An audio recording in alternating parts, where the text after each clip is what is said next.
चलिए, welcome to all at Monmantra classes. सभी का स्वागत है आप सभी का मोनमंत्रा क्लासेस के यूट्यूब चैनल पे। और हम लोग चलते हैं पहले आज की क्लास की तरफ, देखते हैं आज की क्लास क्या है। देखिए, आज का जो क्लास आपका है वो लेक्चर 2, मतलब कल जो हमने क्लास अटेंड किया था उसमें हम लोग बात किए थे आपके सामने टोटल 1 से लेकर 15 तक क्वेश्चन के। आज हम लोग चर्चा करने वाले हैं 16 से लेकर 30 तक क्वेश्चन की। ठीक है, आपके जो क्वेश्चन होंगे वो जीके प्लस आपके साइंस दोनों होंगे। हम लोग जो कवर कर रहे हैं वो आपके हर एक एग्जाम के जीके और साइंस के क्वेश्चंस को कवर करें। मैक्सिमम आपके क्वेश्चन इतने कवर हो जाएंगे कि अगर आपके एग्जाम में कहीं स्टैटिक से क्वेश्चन आते हैं तो फिर आपका क्वेश्चन इस पैटर्न से बाहर नहीं होगा। ठीक है, चलिए बीच बीच में हम लोग आपके सामने कॉन्सेप्ट की क्लास भी लेके जुड़ते रहेंगे। तो फटाफट चलते हैं आज की क्लास की तरफ। आज के क्लास का पहला क्वेश्चन क्या है, उससे पहले अगर आप लोग टेलीग्राम पे ज्वाइन नहीं हुए हैं तो टेलीग्राम ज्वाइन करिए। सर्च क्या करना है आपको, सर्च करना है अग्नि गोस्वामी। आपको चैनल मिलेगा रीजनिंग विद अग्नि गोस्वामी के नाम से, या फिर आप इस लिंक को भी सर्च कर सकते हैं। आपको टेलीग्राम ज्वाइन करना है, तो ये क्लासेस की लिंक्स वगैरह आपको सब कुछ यहीं मिलती रहती है। ठीक है, चलिए तो फिर हम स्टार्ट करें फटाफट से। आज का पहला क्वेश्चन आपका क्या है, हवा में कितना प्रतिशत नाइट्रोजन मौजूद होता है। इस समय तो ऑक्सीजन की बहुत ज्यादा जरूरत है। हाँ, तो उसी के अकॉर्डिंग क्वेश्चन आपका है कि नाइट्रोजन कितना परसेंट मौजूद है। आपका कमेंट भी देख लिया कि कौन कौन क्या आंसर दे रहा है। चलिए,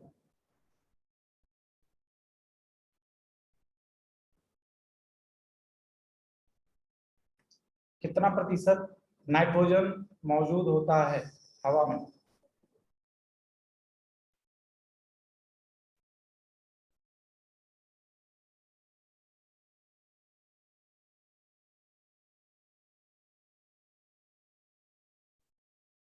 चलिए, निकिता का आंसर है, निकिता कह रही है कि 78.9। Very good. चलिए देख लेते हैं कि कितना परसेंट नाइट्रोजन जो है आपका मौजूद, ऑक्सीजन कितना होता है, दोनों चीज देख लेते हैं।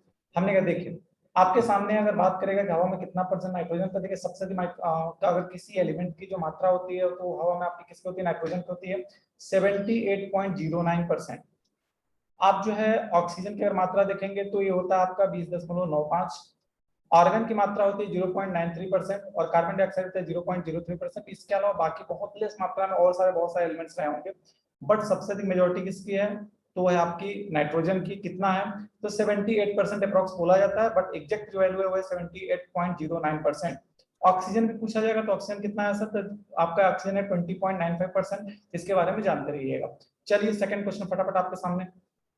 दूसरा क्वेश्चन आपका देखिए, क्वेश्चंस कैसे आप नोट करेंगे, तो क्वेश्चंस नोट करने के लिए जो आपको क्वेश्चन अच्छे लगे उसे नोट करने के लिए आप लोग एक इसका स्क्रीनशॉट ले लिया करिए और उसे जो कॉपी में नोट डाउन भी करते चलिए। कुछ स्टैटिक पार्ट्स के हम पूरे डिटेल में चर्चा कर रहे होंगे आपके सामने। चलिए सेकंड क्वेश्चन आपके सामने कि निम्न में से कौन सा सबसे अधिक मुलायम होता है, सोडियम, एल्यूमिनियम, आयरन और कॉपर। इसमें से कौन सा ऐसा एलिमेंट है जो काफी मुलायम होता है, जिसे हम नॉर्मली जो है कि मसल सकते हैं या फिर काट सकते हैं चाकू वगैरह से। सोडियम, एल्यूमिनियम, आयरन और कॉपर। यह क्वेश्चन आपके रेलवे ग्रुप डी में पूछा जा चुका है।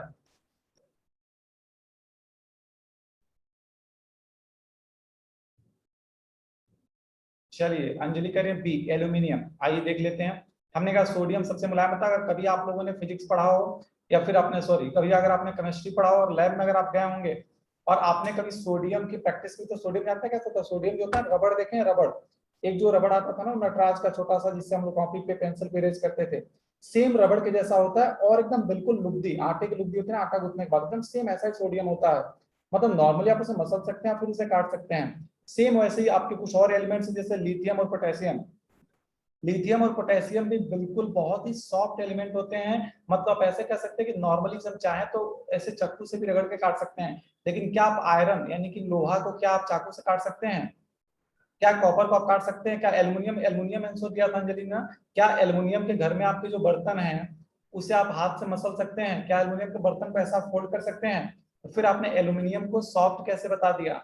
हाँ, ये पॉसिबल ही नहीं है। आयरन और कॉपर रहते ऑप्शन भी आप एलिमिनेट कर सकते थे, एल्युमिनियम हो नहीं सकता, लोहा का भी हो नहीं सकता, कॉपर हो नहीं सकता। इसका मतलब आंसर सोडियम था। लेकिन और भी कुछ एलिमेंट्स उससे नोट कर लीजिएगा। एक आपका लिथियम, एक आपका पोटेशियम, सोडियम, लिथियम और पोटेशियम, ये टोटल 3 आपके ऐसे एलिमेंट्स हैं जो कि बहुत ही सॉफ्ट होते हैं। ठीक है, चलिए नेक्स्ट क्वेश्चन आपका, डायलिसिस किसके उपचार के लिए किया जाता है। यकृत, जिसे आप लोग लीवर कहते हैं, यकृत मतलब कि लीवर, कैंसर, गुर्दा यानी कि किडनी, और नन ऑफ दीज डायलिसिस। चलिए निकिता वेरी गुड, किडनी। उत्कर्ष कह रहे हैं ऑप्शन नंबर बी यानी कि कैंसर। देख लेते हैं। हमने कहा सर इसका आंसर हो जाएगा किडनी। डायलिसिस जो होता है आप देखते होंगे नॉर्मली जो है यकृत, यकृत नहीं होगा, यकृत का मतलब होता है लीवर, लीवर के लिए डायलिसिस नहीं किया जाता, डायलिसिस किया जाता है किडनी के लिए। और किडनी का काम क्या होता है, किडनी का काम आप जानते हैं कि ब्लड को जो है वो फिल्टर करने का काम होता है। तो ये एक्चुअली करती क्या है, ये आपके किडनी की क्षमता को जो है ना वो बढ़ाए रखती है, ठीक है, उसे डिफॉल्ट ना होने दे, इसलिए इसे ये डायलिसिस क्या करता है, उसे फॉल्ट ना होने ऐसा बचाए रखता है। तो डायलिसिस किसके उपचार में कहते हैं, किडनी के। नॉर्मली आप देखते हो ना तो हॉस्पिटल में जाते लोग तो डायलिसिस का, डायलिसिस किसका होता है, किडनी का होता है, किडनी के, है ना। चलिए क्वेश्चन नंबर 19, जीवन के प्राग ऐतिहासिक रूपों का अध्ययन क्या है, बायोग्राफी, जीवाश्म विज्ञान, उत्तर विज्ञान है टिश्यू साइंस, और जैव विज्ञान यानी कि बायोकेमिस्ट्री। प्राग ऐतिहासिक रूपों का अध्ययन क्या है, किसके अध्ययन को प्राग ऐतिहासिक रूपों का अध्ययन कहा जाता है।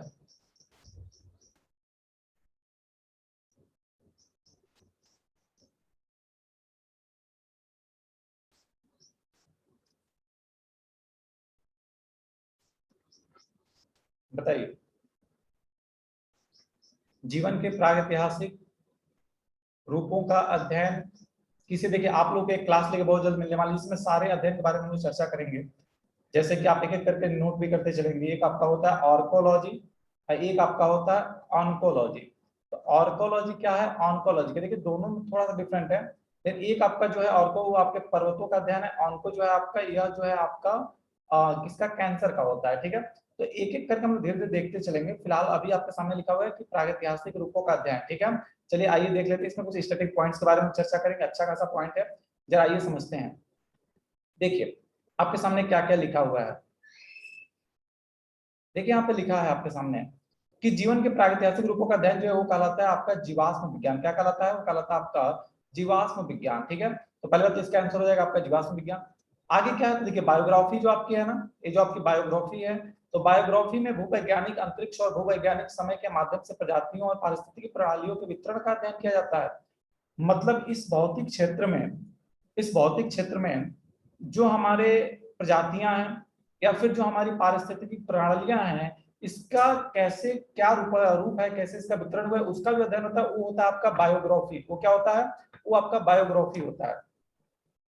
उत्तक विज्ञान क्या है, जिसे आप लोग हिस्टोलॉजी बोलते हैं।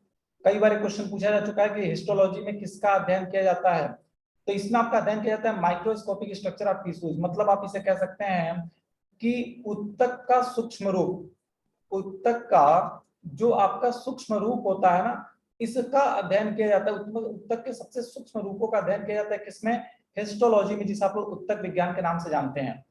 आगे आपके सामने लिखा है कि जैव रसायन विज्ञान की वह शाखा है जिसे आप लोग बायोकेमिस्ट्री कहते हैं। तो बायोकेमिस्ट्री जीव विज्ञान की वह शाखा है जिसके अंतर्गत रासायनिक और भौतिक रासायनिक प्रक्रियाओं और पदार्थों से संबंधित है, जिसमें कि जीवों के भीतर अंतर्निहित होती है। मतलब इंसान के अंदर जो भी भौतिक या रासायनिक प्रक्रियाएं होती हैं, उन प्रक्रियाओं का जो स्ट्रक्चर, जो अध्ययन हो क्या है, वो आपका है बायोकेमिस्ट्री, जिसे आप लोग जैव रसायन बोलते हैं। अब आपसे हमारे एक दो क्वेश्चन है। हमारा सबसे पहला क्वेश्चन यह है कि शरीर की सबसे छोटी इकाई कौन होती है, किसे शरीर की सबसे छोटी इकाई कहा जाता है।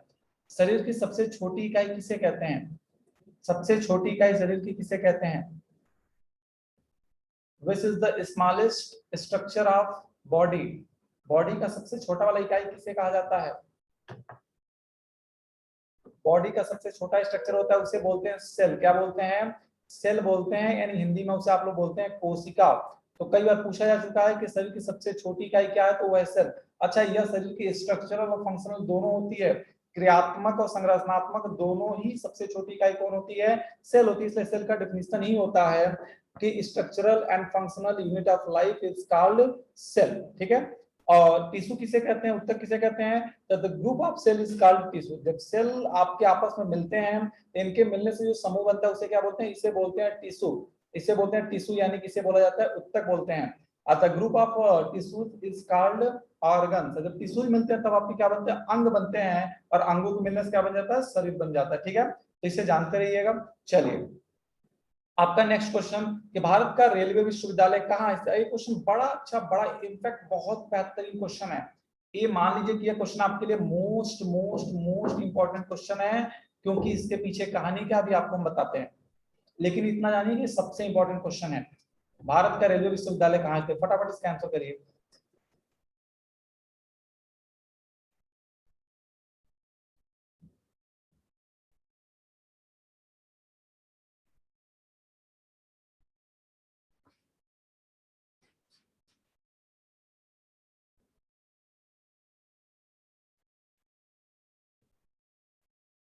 चलिए निकिता ने आंसर दिया, वेरी गुड निकिता, इन्होंने कहा गुजरात हो जाएगा। ठीक है, देख लेते हैं।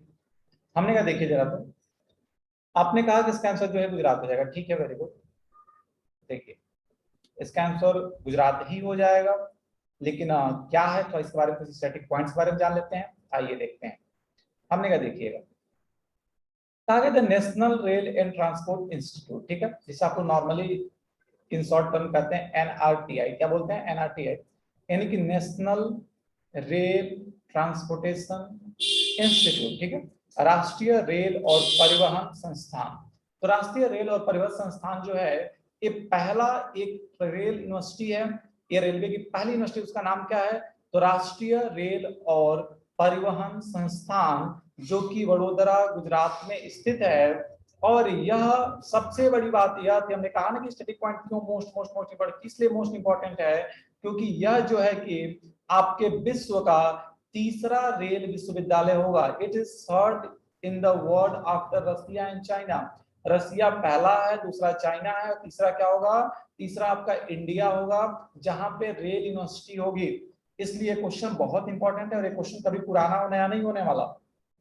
यह क्वेश्चन हमेशा पूछा जाएगा, क्योंकि यह वर्ल्ड, एशिया की बात नहीं करें, बात हम वर्ल्ड की करें, पूरे विश्व में तीसरा है, तीसरा रेल विश्वविद्यालय, जो कि कहाँ स्थित है? वडोदरा गुजरात में स्थित है। ठीक है, इसके बारे में जानते रहिएगा। क्या है तो उसका नाम क्या है? तो नाम ये भी क्वेश्चन पूछ सकता है कि भारत का या विश्व का तीसरा रेलवे विश्वविद्यालय है, उसका नाम क्या है? तो रेल ट्रांसपोर्टेशन इंस्टीट्यूट, NRTI। ठीक है, तो NRTI याद रखिएगा, इसे भूलना नहीं है। ठीक है, चलिए नेक्स्ट क्वेश्चन आपके सामने। इलेक्ट्रिक सर्किट में जो वोल्ट होते हैं, वोल्ट मीटर कैसे जोड़े जाते हैं? जो आपका करंट का जो सर्किट होता है, इलेक्ट्रिक जो आपका सर्किट है, जो लाइट्स आती है, उसमें जो वोल्ट मीटर होता है कैसे जुड़े जाते हैं? समानांतर मतलब कि पैरेलल होते हैं, श्रृंखला मतलब कि सीरीज के फॉर्मेट में होते हैं, ए और बी मतलब कि दोनों ही फॉर्मेट में होते हैं, और इनमें से होता ही नहीं। बताइए।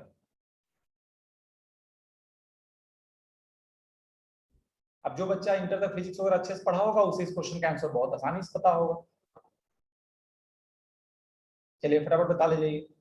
देखिए हम लोग फिजिक्स, केमिस्ट्री और बायोलॉजी, हम लोग तीनों पैटर्न कवर करने वाले हैं। ठीक है, यहाँ पे तीनों पैटर्न ही कवर किया जाएगा।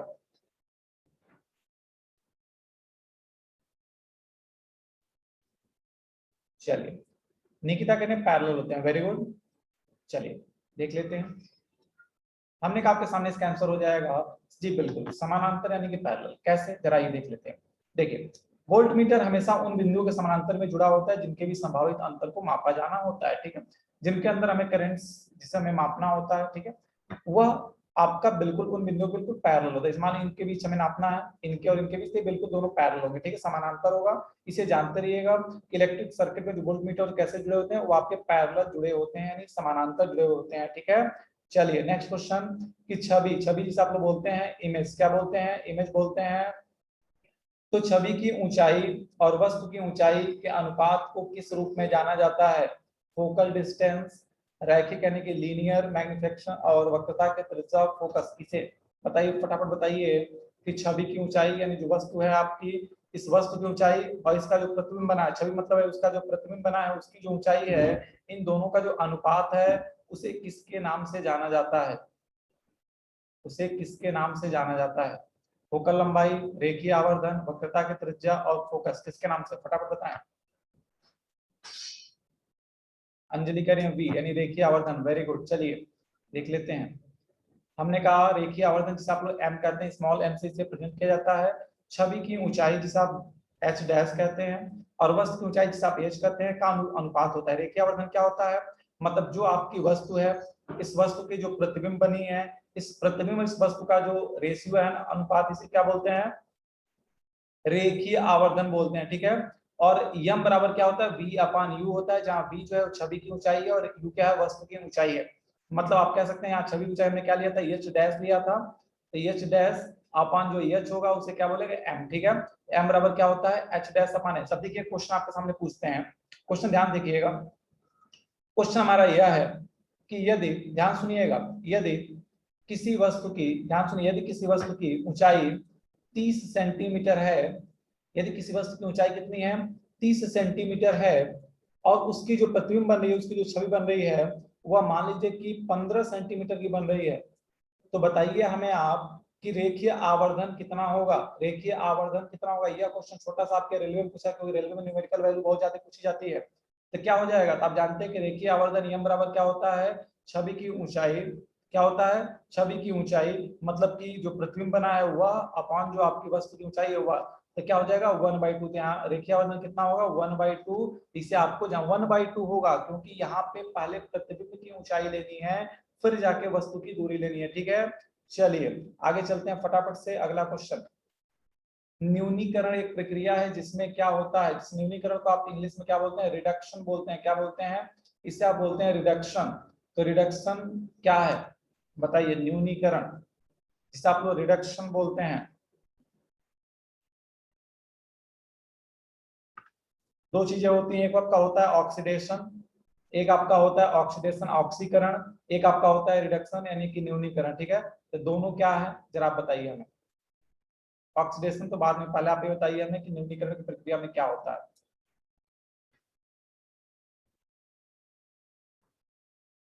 न्यूनीकरण की प्रक्रिया में क्या होता है।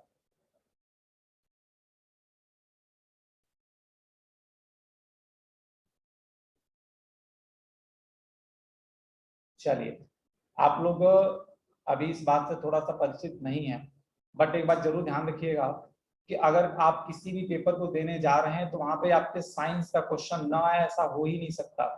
और अगर क्वेश्चन आते हैं तो क्वेश्चन कुछ ऐसे ही आते हैं, छोटे छोटे क्वेश्चन। आप जो बहुत सारा थियरी पढ़े हैं, क्वेश्चन वहां से नहीं आपसे पूछेगा कि इलेक्ट्रॉन किसे कहते हैं, प्रोटॉन किसे कहते हैं, नहीं पूछेगा। वो आपसे ऐसे छोटे छोटे क्वेश्चन पूछेगा, ठीक है। चलिए देख लेते हैं। हमने कहा देखिए, न्यूनीकरण एक प्रक्रिया है जिस प्रक्रिया के अंतर्गत क्या होता है भाई, इस प्रक्रिया के अंतर्गत तत्व इलेक्ट्रॉन प्राप्त करता है। ध्यान सुनिए, रिडक्शन में इलेक्ट्रॉन क्या करता है, तत्व प्राप्त करता है। ऑक्सीकरण एक प्रक्रिया जिसमें इलेक्ट्रॉन इलेक्ट्रॉन खो देता है। अब देखिए सीधा से बात समझ लीजिए, ऑक्सीडेशन, ठीक है, ध्यान समझिएगा। देखिए ऑक्सीडेशन, ऑक्सीडेशन जिसे आप लोग क्या बोलते हैं, ऑक्सीकरण बोलते हैं। ऑक्सीडेशन में जो है कि आपका इलेक्ट्रॉन माइनस होता है। क्या होता है, इलेक्ट्रॉन माइनस होता है, इलेक्ट्रॉन को निकाला जाता है। जबकि जो रिडक्शन होता है, रिडक्शन की जब क्रिया होती है, इसमें क्या होता है, इसमें इलेक्ट्रॉन आपके जुड़ते हैं, मतलब इलेक्ट्रॉन आपका जोड़ा जाता है, ठीक है। इलेक्ट्रॉन जुड़ना रिडक्शन होता है, इलेक्ट्रॉन का निकलना क्या होता है, ऑक्सीडेशन होता है। तो इसका ध्यान रखिएगा कि ऑक्सीडेशन की प्रक्रिया में किसी एलिमेंट से, यौगिक से इलेक्ट्रॉन क्या करते हैं, निकलते हैं, जबकि रिडक्शन में इलेक्ट्रॉन क्या होते हैं, जुड़ते हैं। तो अगर आपसे पूछा न्यूनीकरण क्या प्रक्रिया है, तो न्यूनीकरण एक ऐसी प्रक्रिया है जिसमें इलेक्ट्रॉन क्या होते हैं, प्राप्त होते हैं, मतलब इलेक्ट्रॉन क्या होते हैं, जुड़ते हैं, ठीक है। चलिए क्वेश्चन नंबर 24 आपके सामने, फटाफट। कठोर जल को नरम करने के लिए किस रसायन का प्रयोग किया जाता है। यानी आपका जो सॉफ्ट, आप बोल सकते हैं कि जो आपका कठोर जल होता है जिसे आप लोग D2O बोलते हैं, भारी जल, वो आपका सॉफ्ट कैसे होता है, किसके प्रयोग से।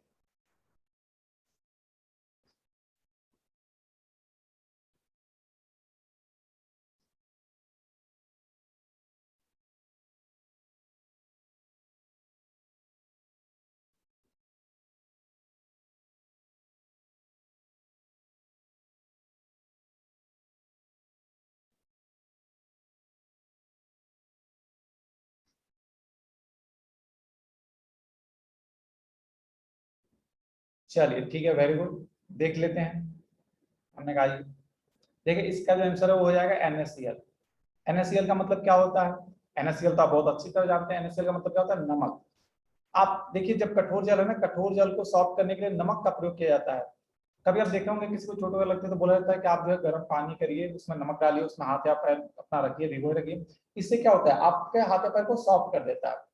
तो यह क्या है जरा समझ लेते हैं। देखिए, softening of water involves remove the salts of calcium and magnesium. नमक क्या करता है, आपके कैल्शियम और मैग्नीशियम को रिमूव कर देता है आपके वाटर में से, इसलिए आपका वाटर क्या होता है, बिल्कुल सॉफ्ट हो जाता है, ठीक है। याद रखिएगा आपके सॉफ्टनिंग, सॉफ्टनिंग जो होता है वो क्या होता है, सॉफ्टनिंग आपके क्या क्या रिमूव होते हैं, तो कैल्शियम और मैग्नीशियम रिमूव होते हैं, और NaCl के मिलाने से क्या होता है, कठोर जल जो है सॉफ्ट हो जाता है, ठीक है। चलिए आगे चलते हैं। कास्टिक चूना का रासायनिक सूत्र क्या है, यह क्वेश्चन तो आप जानते हैं इसकी इंपॉर्टेंस कितनी है। यह क्वेश्चन कितनी परीक्षाओं में कहाँ का पूछा गया है ये आप अच्छी तरह जानते होंगे। तो कास्टिक चूना, बुझा हुआ चूना, ये सब आपसे बहुत पूछे जा चुके हैं। तो बताइए फटाफट इसका आंसर क्या हो जाएगा।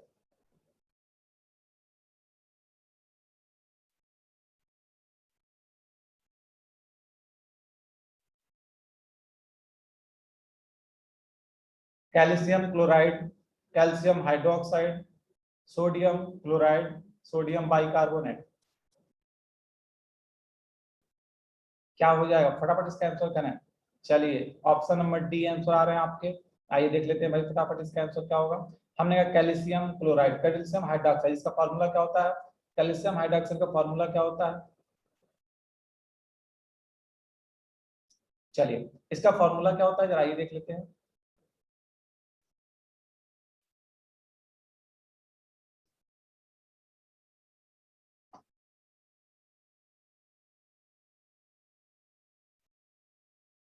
एक सेकंड,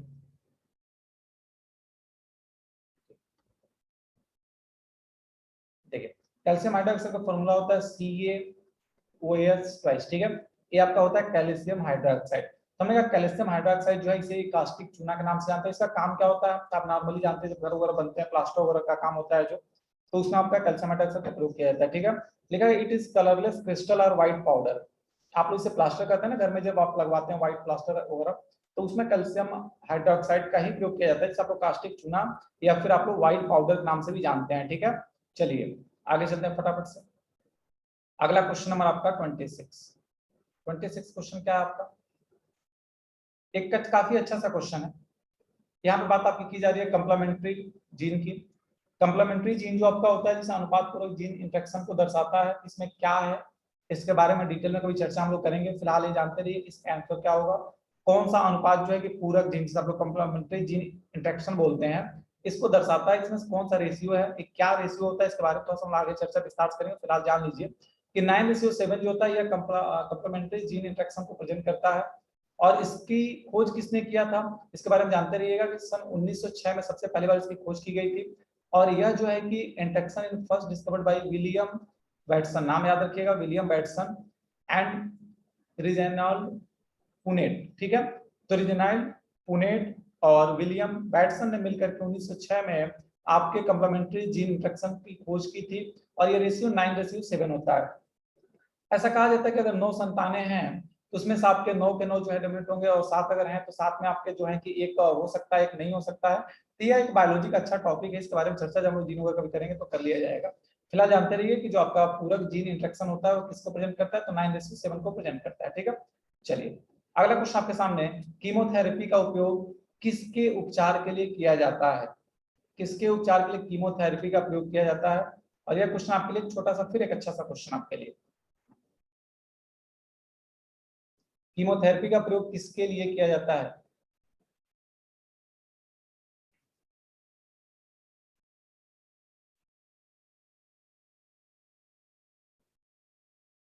पहला आपके सामने लिखा हुआ है ट्यूबरकुलोसिस, इसे हिंदी में आप लोग क्या बोलते हैं, यक्ष्मा बोलते हैं, हैजा, कैंसर, स्वाइन फ्लू। चलिए शिवानी आंसर दे रही है, शिवानी करिए सर कैंसर, और निकिता करिए कैंसर हो जाएगा, वेरी गुड। चलिए देख लेते हैं। हमने कहा भाई आपके सामने अगर बात किया जाएगा तो इसका आंसर आपका बिल्कुल सही है, कैंसर ही हो जाएगा। कैंसर में ही जो है कि कीमोथेरेपी का प्रयोग किया जाता है। और कीमोथेरेपी होती क्या है इसके बारे में जान लेते हैं। कीमोथेरेपी जो आपकी होती है यह आपके उन डैमेज कैंसर जो जहां पे जिस पार्ट मान शरीर का एक अंग आपका है, सपोज आपकी बॉडी है, इस बॉडी में जो है कि एक आपका हाथ, ठीक है, हाथ में कुछ पोर्शन आपके ऐसे कैंसर से पीड़ित है, ठीक है। तो कीमोथेरेपी क्या करती है, यहाँ पे जो सेल्स हैं उस सेल्स को नष्ट कर देती है। जब वो सेल्स ही नष्ट हो जाएंगे तो फिर वो पार्ट आपका जो है वो फैलेगा नहीं, वहां से आपकी बॉडी में बीमारी और नहीं फैलेगी। तो कीमोथेरेपी का काम होता है कि it help kill and damage cancer cells of the affected area in the body, ठीक है। तो कीमोथेरेपी में क्या होता है ये भी आप जान चुके हैं। और कीमोथेरेपी में किसका ध्यान होता है, तो आपका होता है, सॉरी, कीमोथेरेपी किसका उपचार है, तो वह कैंसर का उपचार, ठीक है। तो ये चलिए आप जानते रहिएगा। नेक्स्ट क्वेश्चन आपके सामने कि किस ग्रंथि से सेक्स हार्मोन निकलता है, सेक्स हार्मोन किस ग्रंथि से निकलता है, सेक्स हार्मोन का श्रवण कौन सी ग्रंथि करती है। आद्यवृक्क ग्रंथि, थायराइड ग्रंथि, पिट्यूटरी और काउकुलर, कौन सी ग्रंथि करती है, फटाफट इसका आंसर बताइए।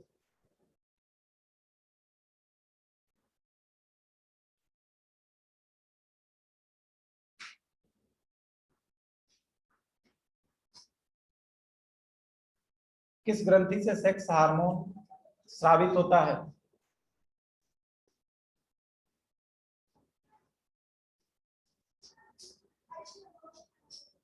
चलिए उत्तर करें ऑप्शन नंबर ए, ठीक है, very good, Realme.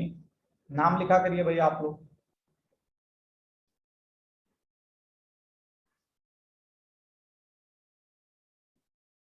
Nikita option C. आइए देख लेते हैं, हमने कहा इसका आंसर हो जाएगा पिट्यूटरी ग्लैंड। पिट्यूटरी ग्लैंड से ही जो है आपका, पिट्यूटरी ग्लैंड से ही जो है आपका सेक्स हार्मोन स्रावित होता है। अब देखिए एक्चुअली बात है कि जो आपके ग्रंथियां जो होती है, सब ग्रंथि अलग अलग होती हैं। ग्रंथियों में कुछ ग्रंथियां जैसे आपने कहा था लार कहाँ स्रावित होता है, तो आपकी सारी ग्रंथियां का अलग अलग काम होता है। एक ग्रंथि में कई सारे उपकरण आते हैं।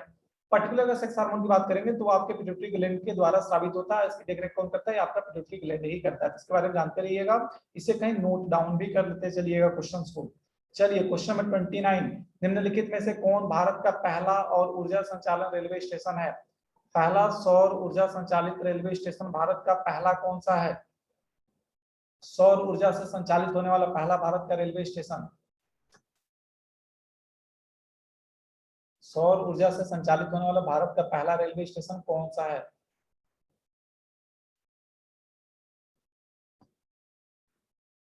फटाफट इसका आंसर करिए।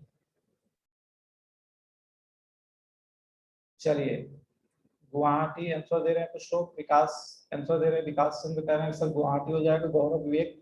चलिए ठीक है, वेरी गुड, देख लेते हैं। हमने कहा ये फटाफट से इसका आंसर हो जाएगा गुवाहाटी। गुवाहाटी में जो है कि भारत का पहला सौर ऊर्जा संचालित रेलवे स्टेशन है। और यही सभी स्टैटिक क्वेश्चंस हैं जो आपके एग्जाम में पूछे जाते हैं। अब हमें नहीं कहते आपको क्वेश्चन रटना है, आपको बिल्कुल क्वेश्चंस आपको रटने नहीं है भाई। ध्यान से सुनिए, आप अगर एक बार क्वेश्चन देखे हैं और दोबारा या सामने से अगर क्वेश्चन गुजरेगा तो अपने आप आपको नहीं याद आएगा अरे तो बात गुवाहाटी की है, तो गुवाहाटी इसका आंसर हो जाएगा। जैसे आप कभी भी मान लीजिए किसी आदमी को कितना भी भीड़ है और आप गुजर अगर किसी आदमी को आपने देख लिया, दोबारा बाद में अगर कहीं दिखता तो आप भले उसका नाम ना जानते, उसका नहीं पता आपने कहा देखा, लेकिन मन में ख्याल तो आता नहीं, कहीं देखे थे कहीं देखे थे, कहाँ देखे थे कहाँ देखे थे, चेहरा तो कहीं ना कहीं जरूर देखे हैं। और ऐसा होते होते एक समय आता है जब याद, अच्छा बस स्टॉप पे जब भूजा खरीदे तब इसको देखे थे, ओहो ये तो वही आदमी है। मतलब वही है, जब आप क्वेश्चन को एक बार देखे रहेंगे और दोबारा आपके सामने कभी भी एग्जाम में अगर क्वेश्चन सामने आ गया तो फिर आप कहीं ना कहीं ऑप्शन पिक कर ले जाएंगे, वो आपको रटने की जरूरत नहीं है। ठीक है, चलिए आज का जो है लास्ट क्वेश्चन आपके सामने। लास्ट क्वेश्चन क्या है कि एशिया का पहला डॉल्फिन केंद्र कहाँ पे स्थित है और वह किस नदी के किनारे स्थित है? यानी कि बैंक ऑफ रिवर कौन सी है? और एशिया का पहला, एशिया में टोटल 48 कंट्रीज की कैपिटल याद करवाने के लिए हमने आपको एक वीडियो भी दिया था, उसे भी आप देख लीजिएगा, थोड़ा सा चर्चा भी हम लोग कर लेंगे। चलिए बताइए फटाफट बताइए। ऑप्शन ए कह रहे हैं साबिर, व्यास। क्यों व्यास नाम थोड़ा सा आपको अलग लगा इसलिए आपने आंसर दे दिया क्या? शिवानी कह रही है पटना हो जाएगा, ठीक है। निकिता पटना। कौन सी नदी किनारे, नदी का नाम बताइए, नदी का नाम बताइए फटाफट, नदी का नाम बता दीजिए, किस नदी के किनारे है, किस नदी के किनारे है? विवेक आंसर दे रहे हैं, विवेक कह रहे हैं सर ऑप्शन नंबर डी यानी मुंबई हो जाएगा, उत्तर ऑप्शन सी हो जाएगा। चलिए ठीक है, देख लेते हैं। देखिए इसका आंसर भाई तो पटना ही हो जाएगा। नदी की अगर बात करेंगे तो गंगा, यह गंगा नदी के किनारे जो है पटना विश्वविद्यालय जो आपका है उसी के थ्रू इसको बनाया जा रहा है और ये एशिया का पहला डॉल्फिन केंद्र होगा। आइए जरा देख लेते हैं, देखिए लिखा भी है और क्या है, जरा उसका नाम क्या, जरा देख लीजिए। एशिया का जो पहला डॉल्फिन सेंटर है उसका नाम है national dolphin research centre, NDRC। पूछ सकता है आपसे NDRC का फुल फॉर्म क्या है, तो नाम याद रखिएगा। ऐसे ही पूछ सकता है कि एशिया का पहला डॉल्फिन केंद्र का क्या नाम है, उसका नाम है national dolphin research centre NRDC।